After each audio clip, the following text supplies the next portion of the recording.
Hey guys, how's it going? I'm doing a little project right here. This is my brush hog that I use on my skid loader. I normally have this attached to a 3-point adapter, and the adapter is like a skid steer adapter plate with a hydraulic motor that you can attach any PTO driven implement to, and it works really good. But it does kind of pose a few problems. One, it adds quite a bit of length to the package that the skid steer is trying to support, and this is a pretty heavy-duty brush hog. So all this extra weight out, an extra 2 or 3 feet out, really puts a lot of strain on the skid loader trying to keep it up. And also, if the skid steer, moves an inch, then clear out here on the end of the brush hog, you're moving, 1.5 feet. So it adds some bounce to whatever you're trying to cut. If you're trying to cut a field and trying to keep it, fairly level. And this is a brush hog, but I try to, make things look nice, obviously. So what we're going to end up doing is we're going to modify this even further. Initially, when I first got the brush hog, it had a rounded section right here, and I lopped that off and then added this guard here, and so that way you can come up to a small tree and the blades are actually being exposed to the trunk of the tree, small trees, the saplings, I suppose, and it really it tears the heck out of those small trees. So I love this brush hog, and I love how it works.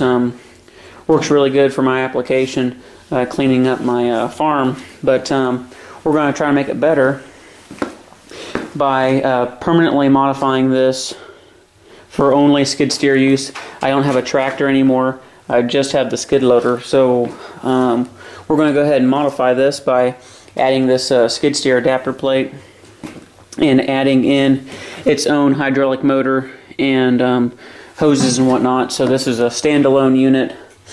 So I won't need the 3-point adapter anymore. So basically we're going to get going on this. We're going to have to probably remove some of this brackets here and stuff. We'll try to save this. This is a pretty good start to it. We'll get a few tacks on this skid steer adapter plate, try to put it at an angle, and try to get the motor fit in here. So it's going to take some finagling, but I think this will be a pretty good project. So we're going to get started on it. Hey guys, I just wanted to show you this plasma cutter in action. It's just a cheap Chinese job, but it works pretty good. I would like to upgrade to a Hypertherm in the future, hopefully sometime fairly soon. But for right now, this little guy gets it done. So I'll show you in action.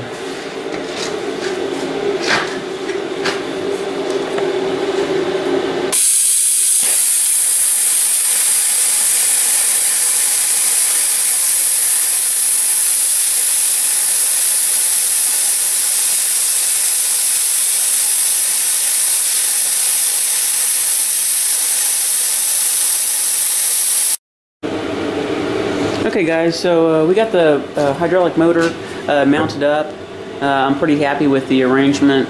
We got some 2-inch angle iron, and it's been gusseted pretty good, so I feel pretty good about the strength of this. I did go ahead and weld a plate down here. The deck for this brush hog is pretty beat. It's rusted through in some spots, so I did go ahead and add a plate here, and then just made a pretty simple system for it. Got our holes cut in there, so that's looking pretty good. Hopefully I'd like to put in a guard or something to come across here and try to protect from the U-joint. I did originally want to just trim down the original PTO shaft. I could not do that in the space. You can see that this motor does come back a little bit further than what I wanted. So I had to get rid of one of the U-joint assemblies, and this coupler here that would normally hook up to the PTO shaft on your tractor was, you know, at the other end of the shaft here.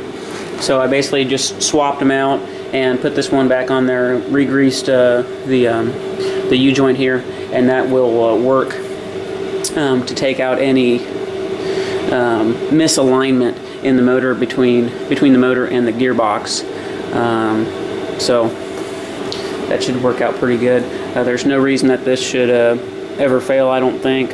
I've seen people try to use the Lovejoy attachments. I think those are kind of overcomplicated.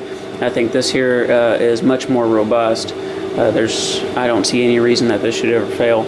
And I do have a clutch on this to where if the blades do stop abruptly, this will actually spin. The PTO motor will still spin, but the gearbox will be stopped. So this is a slip clutch in case something should ever happen.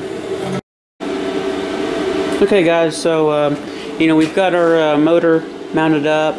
That looks pretty solid, and I did go ahead and get this skid steer adapter plate mounted on there. I couldn't get it at quite of an angle as what I wanted. I wanted it to be a little bit steeper of an angle, but I think that this here will be just fine. I did go ahead and cut a hole in the adapter plate, so that way you can remove the motor if you ever need to service it or whatever. Be able to get your wrench in here, you know, to tighten up the hoses or whatever. It'll just give you a little bit more versatility, I think, and it's not going to remove much strength at all from this skid steer adapter plate. 5/16 thick, so it's plenty heavy duty for this brush hog. I think that's probably well suited for this brush hog, to be honest. But I'm going to go ahead and get this loaded up and put on my trailer. We'll see. It's pretty nasty weather out, but I'm going to go ahead and see if I can take this in and have my local farm supply store make me some hoses to go from this control valve. This is a pressure regulator. This motor is only rated for 2,500 psi. My skid loader puts out 3,100 psi, I think. So this will drop the psi down to an acceptable level for that particular motor. So I'm going to go there. They'll make me some hoses to go from this regulator to the motor, and then have a couple of hoses, see if they can make me up some that will come off of that and then go to my skid loader, where it will attach via the flat face couplings. So this project's getting to be pretty well wrapped up. We'll get her plumbed and get some paint on there, and we'll see how she looks. So thanks a lot for watching.